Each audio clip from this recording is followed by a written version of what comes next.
దేవుడి నామానికి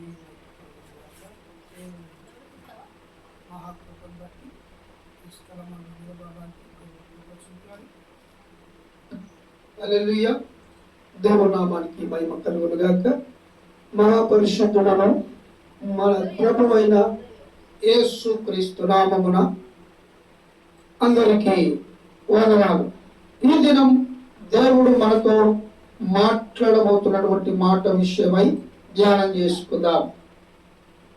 దేవుని మహాకృప తన పిల్లలైన మన పట్ల అద్భుతమైనటువంటి కార్యము చేయాలని ఆయన ఆశపడుతూ ఉన్నాడు. ఆయన చేసినటువంటి గొప్ప విషయాలు చాలా ఉన్నప్పటికీ వాటిని మర్చిపోయి బాధాకరమైనటువంటి సంఘటనలు చూస్తూ ఉన్నాం. చూద్దాం దేవుని వాక్యములో నుంచి ఈ దినం దేవుడు మనతో ఏం మాట్లాడబోతున్నాడు. సామెతల గ్రంథం 13వ అధ్యాయం, సామెతల గ్రంథం 13వ అధ్యాయం 17వ వాక్యాన్ని చదువుకుందాం. దుష్టుడైన దూత కీడు చేయుటకు లోబడును, నమ్మకమైన రాయబారి ఔషధం వంటి వాడు. దుష్టుడైన దూత కీడునకు లోబడును, నమ్మకమైన రాయబారి ఔషధం వంటి వాడు. ఈ వాక్య భాగములో గొప్ప విషయాలున్నాయి. చిన్న ప్రార్థన. పరిశుద్ధుల తండ్రి నీకు వందనాలు. ఈ వాక్య భాగముతో నాతో మాతో మాట్లాడు. వింటున్న ప్రతి ఒక్కరి హృదయముతో మీరు మాట్లాడు. వినగల చెవులు గ్రహించే మనసు దయచేయి. కృప చూపించి మా పొందు. యేసు పరిశుద్ధాత్మను ప్రార్థిస్తున్నాము తండ్రి, ఆమేన్. దుష్టుడైన దూత కీడునకు లోబడును, నమ్మకమైన రాయబారి ఔషధం వంటి వాడు. ఈ మూడు మాటలు విషయాలు జ్ఞాపకం చేద్దాం. మొదటిది నమ్మకత్వం. నమ్మకత్వం. ఏదైనా పని అప్పచెప్పినప్పుడు, ఏదైనా సందర్భం అప్పచెప్పినప్పుడు, ఏదైనా వస్తువు అప్పచెప్పినప్పుడు, ఏదైనా మాట చెప్పినప్పుడు, అయ్యా నేను నీకు మాత్రమే చెప్తున్నాను, ఎవరికి చెప్పకు అని చెప్తారు. అయ్యా ఇగో ఈ వస్తువు ఇస్తున్నాను, ఆ వ్యక్తికి ఇవ్వండి అని చెప్తారు. లేదా నేను ఊరికి వెళ్తున్నాను, అయ్యా కొంచెం మేము వచ్చే వరకు ఇల్లును ప్రాంతంలో చూసుకోండి అని చెప్తారు. లేదా మా ఇల్లు జాగ్రత్త చూసుకోండి, లేదా మా పిల్లలను జాగ్రత్త చూసుకోండి, లేదా మా కుటుంబాన్ని కొంచెం చూడండి అని మన మీద ఉన్న నమ్మకంతో అప్పచెప్తారు. మోషే దేవుని ఇల్లంతటిలో నమ్మకస్తుడు అనేటువంటి పేరు పొందాడు. ఏటా నమ్మకత్వం? ఈనాడు మనుషులను నమ్ముట కంటే యెహోవాను నమ్ముట మేలు. రాజులను ఆశ్రయించుట కంటే యెహోవాను ఆశ్రయించుట మేలు అని దేవుని వాక్యం సెలవిస్తున్నది. నిజమే, మనుషులను నమ్మే స్థితిలో లేదు, మనుషులను నమ్మే పరిస్థితులు లేవు, మనుషుల మీద నమ్మకం పెట్టుకునే పరిస్థితులు లేవు, ఎదుటి వారిని నమ్మే స్థితిలో లేదు. ఎవరిని నమ్మినా, ఎవరిని ఆశ్రయించినా మోసము, దుర్మార్గము, భయంకరమైన వ్యతిరేకము. అందుకే మొదటి మాట ఏమన్నాడు? దుష్టుడైన దూత కీడునకు లోబడును. దుష్టత్వము, మంచితనము, మర్యాద చూపించడానికి ఇష్టపడరు, దుర్మార్గం చేయడానికి ఇష్టపడతారు, దుర్మార్గంగా మాట్లాడడానికి ఇష్టపడతారు, వ్యతిరేకించడానికి ఇష్టపడతారు, మంచి మాటని ఒప్పుకోవడానికి ఇష్టపడరు. అందుకే దుష్టుడైన దూత కీడునకు లోబడను. దుష్టుడు ఎప్పుడు ఎవరిని దుర్మార్గం చేద్దామా, ఎవరిని ముంచుదామా, ఎవరిని అడగిద్దామా, ఎవరికి ఆటంకముగా నిలబడదామా, ఎవడు మంచుకున్నాడు, ఎవడు ఏం చేస్తున్నాడు, ఎవరికి ఏం చేద్దాం అనేటువంటి ఆలోచన కలిగి ఉండాలి.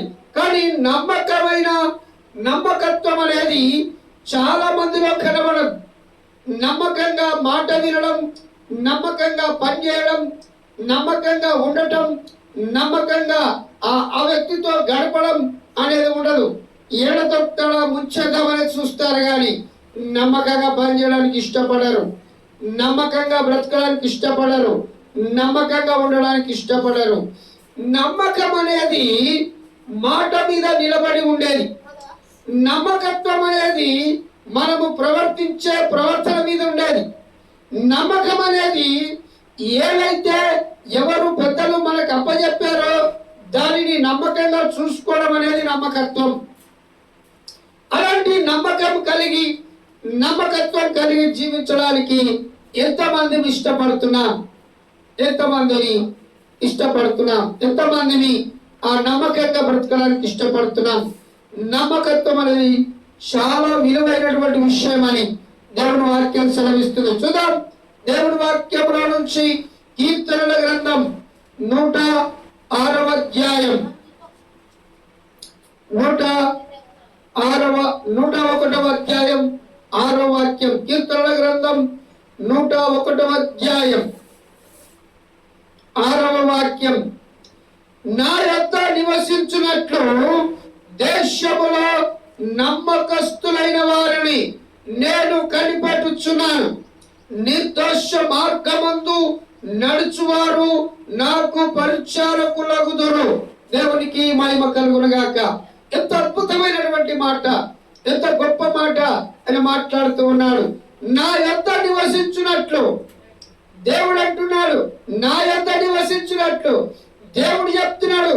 నా సన్నిధిలో ఉండినట్లు దేవుడు చెప్తున్నాడు. నాతో ఉండినట్లు దేవుడు చెప్తున్నాడు. నాకు నమ్మకంగా పనిచేసేవారు దేశంలో ఎవరైనా ఉన్నారా అని ఆయన కనిపెడుతూ చూస్తూ ఉన్నాడు. దేవునికి మహిమ కలుగును గాక. దేవునికి నమ్మకంగా బ్రతికేవారు, దేవుని కోసం నమ్మకంగా జీవించేవారు, దేవుని కోసం నమ్మకంగా లోకములో జీవించేటువంటి వారు ఎవరైనా ఉన్నారా, దేశంలో ఎవరైనా ఉన్నారా అని ఆయన కనిపెడుతూ ఉన్నాడు, చూస్తూ ఉన్నాడు. నిర్దోషమైన మార్గమందు నేనెవరికి ద్రోహం చేయలేదు, నేనెవరికి అపకీర్తి చేయలేదు, నేనెవరి పట్ల అమానుష్యంగా ప్రవర్తించలేదు, నేనెవరికి అబద్ధం చెప్పి కల్లిపల్లి మాటలు చెప్పి వారిని ఉంచలేదు అనేటువంటి వ్యక్తి ఎవరైనా ఉన్నాడా భూమి మీద? ఎలాంటి పాపము లేని వ్యక్తి ఎవరైనా ఉన్నాడా అని దేవుడు చూస్తూ ఉన్నాడు. దేవుడికి మహిమ కలుగును గాక. ఈ రోజుల్లో ప్రస్తుత కాలమందు అంతటి నీతిమంతుడు ఎవరు లేరని రోమపత్రికలో రాయబడింది. నీతిమంతుడు లేడు, ఒక్కడైనను లేడు. నీతిమంతుడి భూమి మీద ఒక్కడు లేడు అని దేవుని వాక్యం సెలవిస్తున్నది. దేవునికి మహిమ కలుగును గాక. అవును, కొంచెం జ్ఞానం రాగానే, కొంచెం బుద్ధి రాగానే అబద్ధాలు ఆడటం, తన పక్కవాన్ని మోసం చేయడం, కల్లిబల్లి మాటలు చెప్పడం, అపరాధాలకు దారి తీయడం, యవన కాలమందు తన యవనెచ్చలకు ఎగబడి ఆ కార్యాలు పాపము చేయడం, దోషులుగా దుర్మార్గులుగా పాపమును అంటగట్టుకొని జీవిస్తున్నారు. కానీ నిర్దోషమైన మార్గమందు నడుచువారు నాకు పరిచారకులగుదురని దేవుడు ఎదురు చూస్తున్నాడు. దేవుడికి మహిమ కలుగును గాక. దేవుడు తలపెట్టి చూస్తున్నటువంటి గొప్ప కార్యం. హెబ్రీయులకు రాసినటువంటి పత్రిక చూద్దాం ఒకసారి. 3వ అధ్యాయం 5వ వాక్యం. హెబ్రీయులకు రాసిన పత్రిక 3వ అధ్యాయం 5వ వాక్యం.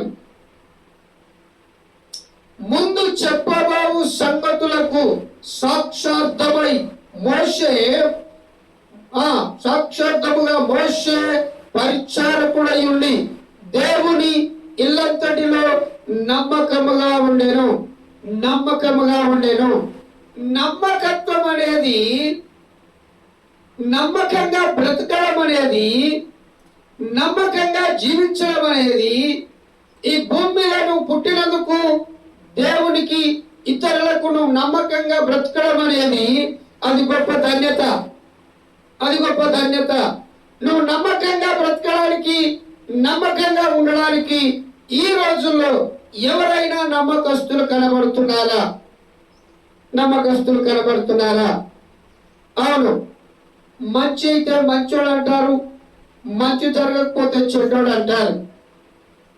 అడగంగానే ఇస్తే మంచోడు అంటారు, అడగంగానే ఇయ్యకపోతే చెడ్డాడు అంటారు. దేవునికి మహిమ కలుగును గాక. ఎంతవరకు ఆ నమ్మకత్వాన్ని నిలబెట్టుకోవడానికి, నమ్మకంగా బ్రతకడానికి, నమ్మకంగా జీవించడానికి, ఆ నమ్మకత్వంలో నిలబడడానికి ఎందరు ఇష్టపడుతున్నారు? నిర్దోషమైన మార్గములో నీతిమంతులుగా, పవిత్రులుగా, పరిశుద్ధులుగా, పరమాత్ముని యొక్క బిడ్డలుగా, దేవుని యొక్క పిల్లలుగా కేవలం మనిషిగా బ్రతకడానికి ఇష్టపడుతున్నారు. మనిషిగా బ్రతకడానికి ఇష్టపడుతున్నారు. చూద్దాం, ఒక్కసారి గుండెల మీద చేసుకొని ఆలోచన చేయండి. నమ్మకంగా ఉన్నానా? నమ్మకంగా బ్రతుకుతున్నానా? భార్య భర్తకు నమ్మకంగా ఉన్నారా? భర్త భార్యకు నమ్మకంగా ఉన్నారా? తల్లిదండ్రులు పిల్లలకు నమ్మకం కలిగిస్తున్నారా? పిల్లలు తల్లిదండ్రులకు నమ్మకంగా జీవిస్తున్నారా? ఈ రోజుల్లో తల్లిదండ్రులను పిల్లలు నమ్మతలేరు, పిల్లలను తల్లిదండ్రులు నమ్మతలేరు, భర్త భార్యను నమ్ముతలేదు, భార్య భర్తను నమ్ముతలేరు. ఒకరి పట్ల ఒకరికి నమ్మకము లేకుండా అపనమ్మకముగా జీవిస్తున్నారు. ఎంత బాధాకరమైన, భ్రష్టమైన, నీచమైన, నికృష్టమైన బ్రతుకులు బ్రతుకుతున్నారో వార్తల్లో చూస్తున్నాం, భూమి మీద చూస్తున్నాం, మనుషుల బ్రతుకులలో చూస్తున్నాం. అవును, ఒక అమ్మాయి తన ప్రియుడితో ప్రేమలో పడి, అమ్మా వాడు కులం తక్కువడు, వాడిని చేసుకోరాదు అని చెప్పితే తల్లిదండ్రులను సూదిచ్చి చంపేసింది. ఎంత దుర్మార్గమో! నమ్మించి గొంతు కోసింది. నీకు నొప్పులు వస్తున్నాయి కదా అని చెప్పి, నీకు పెయి నొప్పిగా ఉంది కదా అని చెప్పి వారితో మంచిగా మాట్లాడి వారిని నమ్మించి ఆ విషపు ఇంజెక్షన్ ఇచ్చి తన తల్లిదండ్రులను చంపేసుకుంది అమ్మాయి. ఇది నమ్మకత్వం అంటే, లోకంలో జరుగుతున్న నమ్మకత్వం.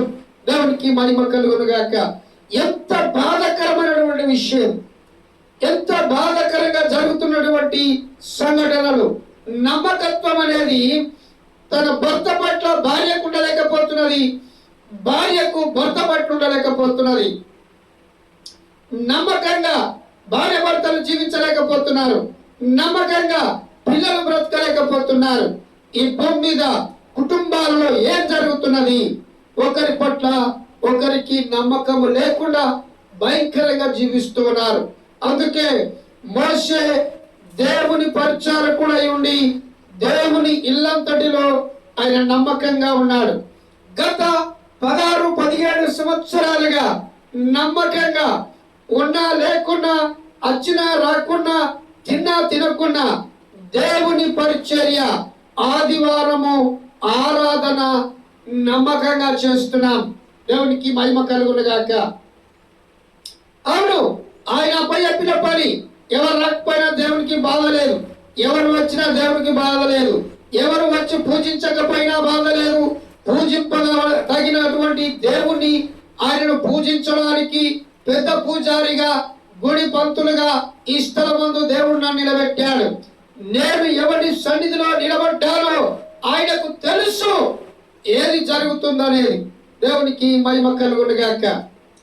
సమస్త నామముల కన్నా పైనామము కలిగినటువంటి పరమాత్ముని యొక్క పూజారిగా ఈ స్థలమందు నిలబడి ఆ దేవదేవుని ఆరాధించటానికి, ఆయన నామాన్ని గణపరచటానికి, దేవుడు ఆయన మాటలు నా నోట మాట్లాడడానికి వాడుకుంటున్నందుకు దేవునికి స్తోత్రాలు చెల్లిస్తున్నాం. మోషే దేవుని ఇల్లంతటిలో నమ్మకస్తులై ఉన్నాడు. నీవు నీ బ్రతుకుల్లో, నీ కుటుంబంలో, నీ జీవితంలో నువ్వు నమ్మకంగా బ్రతకగలుగుతున్నావా? నీ భార్యను నమ్మగలుగుతున్నావా? నీ భర్తను నమ్మగలుగుతున్నావా? నీ పిల్లలను నమ్మగలుగుతున్నావా? పిల్లలు తల్లిదండ్రులను నమ్మగలుగుతూ ఉన్నారా? నమ్మకత్వం అనేది కోల్పోయి భయంకరమైన దుష్టత్వము చేత నికృష్టమైనటువంటి జీవితాలుగా జీవిస్తున్నట్లు కనబడుతున్నది. చూద్దాం దేవుని వాక్యములో నుంచి మరొక మాట. యోహాను సువార్త 17వ అధ్యాయం, యోహాను సువార్త 17వ అధ్యాయం 4వ వాక్యం, పేజీ నంబర్ 93. యోహాను సువార్త 17వ అధ్యాయం 4వ వాక్యం. ఏం చెప్తున్నావు? చేయుటకు నీవు నాకు ఇచ్చిన పని నేను సంపూర్ణంగా నెరవేర్చి భూమి మీద నిన్ను మహిమపరచుతిని. తండ్రి, లోకము పుట్టక మునుపు నీ యొద్ద నాకు ఏ మహిమ ఉండెను, ఆ మహిమతో నన్ను ఇప్పుడు నీ యొద్ద మహిమపరచుము. దేవునికి మహిమ కలుగును గాక. యేసుక్రీస్తు ప్రభుల వారు ఒక మానవ అవతారముతో భూమికి వచ్చినప్పుడు ఆయన సెలవిస్తున్నటువంటి మాట, అయ్యా, నువ్వు ఏ పని అయితే నాకు అప్పచెప్పావో ఆ పని నేను నమ్మకంగా చేశాను. అవును, ఏంటా పని? సిలువ మరణం, సిలువలో మరణించడం దేవుడు అప్పచెప్పిన పని. సర్వలోక మానవాళి యొక్క పాప పర్యాప్తమై కల్వరి సిలువలో బలి అయి చనిపోయి సమాధి చేయబడి 3వ దినమున తిరిగి లేచి మరణపు ముళ్ళును విరిచి మరణం మీద జయము పొంది విజయుడై పునరుద్ధారుడై 3వ దినమున తిరిగి లేచి ఇదిగో యుగ యుగాలు నేను సజీవుడనని కనుపరుచుకున్న ఏకైక దేవుడు యేసుక్రీస్తు ప్రభుల వారు. దేవునికి మహిమ కలుగును గాక. అవును, ఆయన చనిపోయి సమాధి చేయడం 3వ దినమున తిరిగి లేచి సజీవుడై అనేకులకు అగుపాడి భూమి మీద తన గురించిన అనేక సాక్ష్యాలు చూపించి ఆరోహణుడై పరలోకానికి ఎత్తబడ్డాడు అని 2వ రాకడ పోతున్నాడు. ఆయన భూమి మీద ఉన్నప్పుడు తన తండ్రి అయిన దేవునితో మాట్లాడుతున్నాడు, అయ్యా, నువ్వు అప్పచెప్పిన పని నేను నమ్మకంగా చేశాను అని. అటువంటి ఆ విశ్వాసం, అటువంటి నమ్మకం, అటువంటి మాట నువ్వు చెప్పగలుగుతావా? రోడ్డు మీద కనబడి, అరే నేను ఇంటికాడ మా వాళ్ళకు ఈ 500 రూపాయలు ఇరాని 500 నోటు ఇచ్చినా చిల్లర ఇచ్చినా ఏం చేస్తారు? అది కొత్త నోటు అయితే దాన్ని దాచిపెట్టుకుంటారు, పాత నోటు ఇస్తారు. అది నమ్మకత్వం. రెండవది ఏంటంటే, ఏదైనా చిల్లర ఇస్తే అందుకెళ్ళి 100-200 ఖర్చు పెట్టుకుంటారు. ఖర్చు పెట్టుకొని నేను తర్వాత ఇస్తా, రేపు ఇస్తా, మాపిస్తా అని చెప్తారు. అటువంటి నమ్మకాలు కలిగినటువంటి వ్యక్తులు ఉన్నారు. ఏంటి, అరే 100-200 తెగపోతున్నా అని మాట్లాడతారు. అంటే నువ్వు నీకు అప్పచెప్పినటువంటి ఆ పని నమ్మకంగా చేస్తున్నావా? నీ నమ్మకత్వము ఎంతవరకు నిలబడుతున్నది? పంపిస్తారు, ఆ 500 జేబులో పెట్టుకొని మర్చిపోతారు. రాత్రికి కళ్ళుకైతాయి, మందుకైతాయి అని అవి ఖర్చు పెట్టేసుకొని, అరే మీ అయ్య నాకు 500 ఇచ్చాడు, నీకు ఇమానడు, కానీ నాకు ఖర్చు అయినాయి, రేపు ఇస్తా.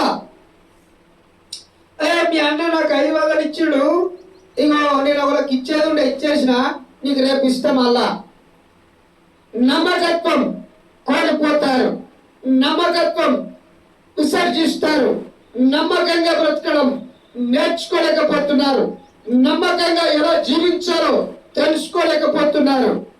కాబట్టి తెలుసునా దాన్ని పాటించలేకపోతున్నారు. బాధాకరం, బాధాకరం. నమ్మకమైన రాయబారి, నమ్మకమైన రాయబారి ఔషధం వంటి వాడు. చెప్పిన పనిని చేసి చూపించడమే నమ్మకత్వం. రాయబారి యేసుక్రీస్తు ప్రభుల వారు ఈ భూమికి నమ్మకమైన రాయబారిగా ఔషధంగా ఈ భూమికి వచ్చాడు. ఆయన దేవునికి మహిమ కలుగును గాక. దేవుని మహా నామమునకు స్తోత్రం కలుగును గాక. హల్లెలూయా, హల్లెలూయా. దేవునికి మహిమ.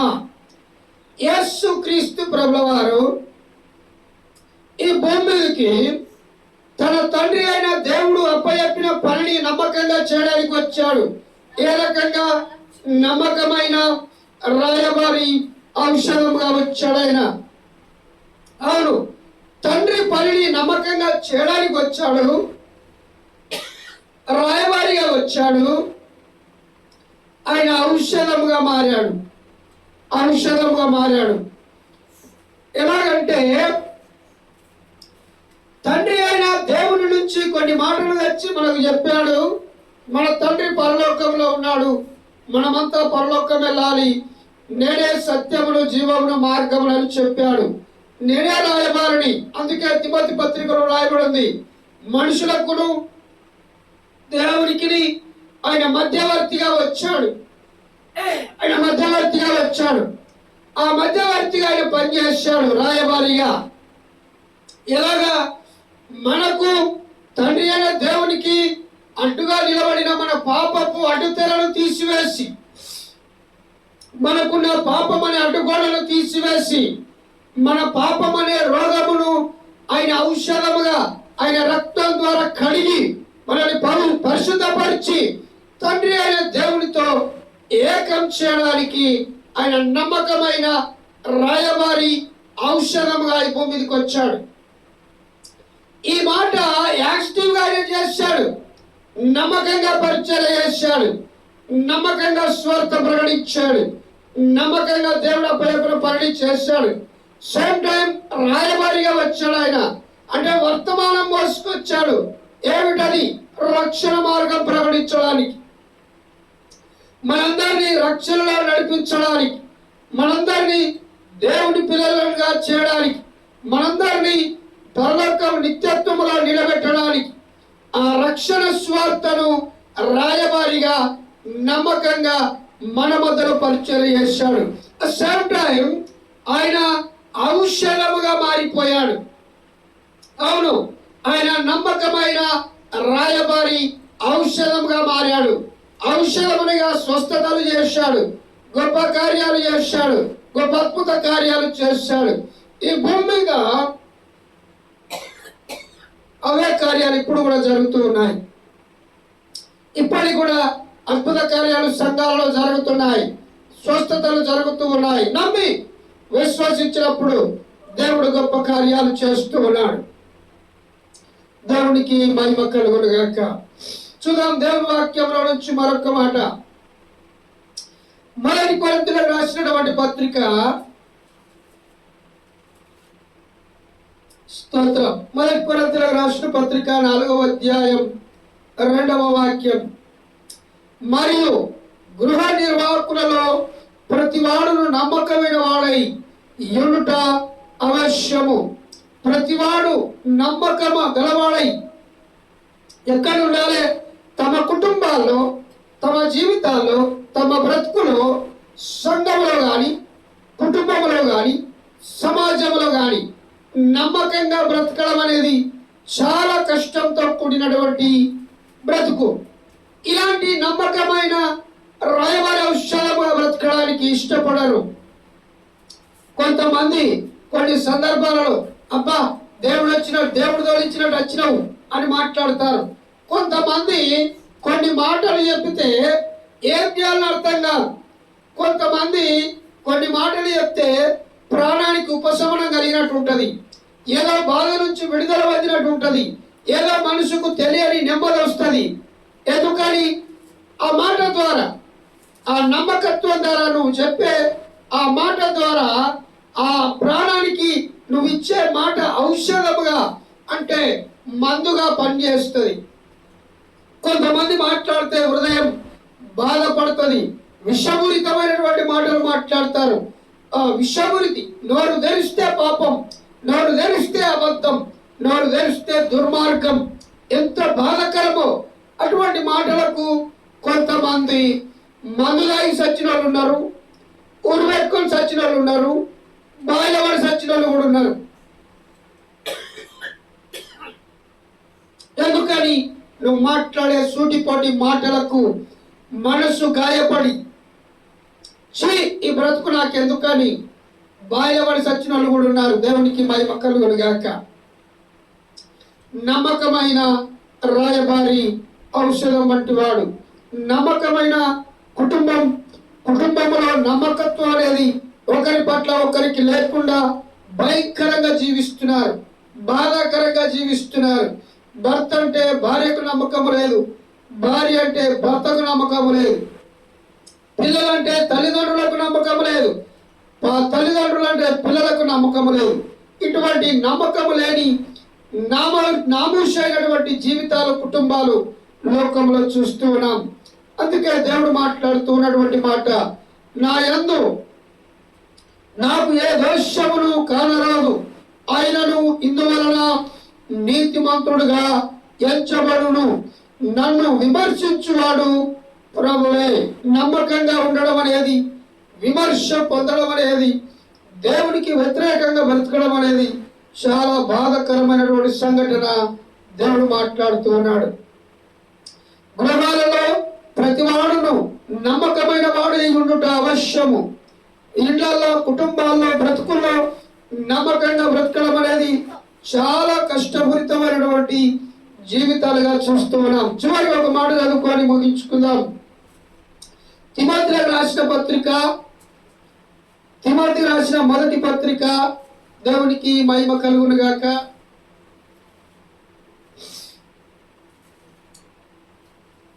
మొదటి తిమోతికి రాసిన పత్రిక 1వ అధ్యాయం 12-13 వాక్యాలు. తిమోతికి రాసిన మొదటి పత్రిక 1వ అధ్యాయం.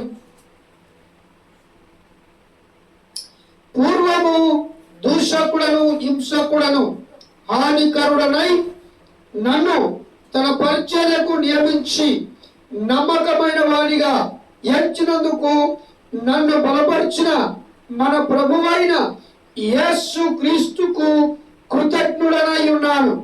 తెలియక అవిశ్వాసము వలన చేసి తిని గనుక కనికరింపబడి తిని.